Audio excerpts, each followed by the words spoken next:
नाही, असं आहे की आता काँग्रेसची अवस्था अशी आहे की विशेषतः महाराष्ट्रामध्ये नात्यागोत्यांचाच पक्ष राहिलेला आहे आणि प्रेरणा देण्यासारखं कुठलंही काम टीका टिप्पणी जरी विरोधी पक्षाचं काम जरी असलं तर नुसतं टीका टिप्पणीवर राज्य चालत नसतं. दुर्दैवाने यातलं कुठलीच बाब ही महाराष्ट्रात होत नाही आहे आणि म्हणून स्वाभाविक लोक आता किती दिवस वाट पाहतील.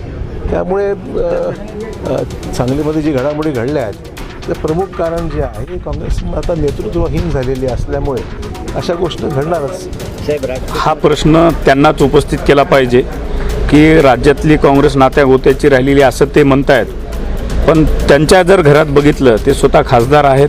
भोकर मतदारसंघामधून त्यांनी त्यांच्या मतदारसंघामध्ये एका सामान्य कार्यकर्त्याला तिकीट देऊन निवडून ते आणू शकले असते, कारण ते महाराष्ट्राचे मुख्यमंत्रीपद भूषवलेले नेते आहेत, राज्याचे नेते आहेत. पण त्यांनी त्यांच्या मुलीला उमेदवारी देऊन त्या ठिकाणी त्यांनी आमदार केलेला आहे.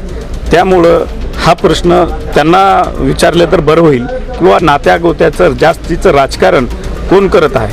आणि आज जर भाजपची आपण परिस्थिती बघितलात तर भाजपचे कितीतरी नेते आणि त्यांची मुलं आज वेगळ्या एकाच पक्षात राहून वेगळ्या पदावर त्याच पक्षामध्ये काम करत आहे.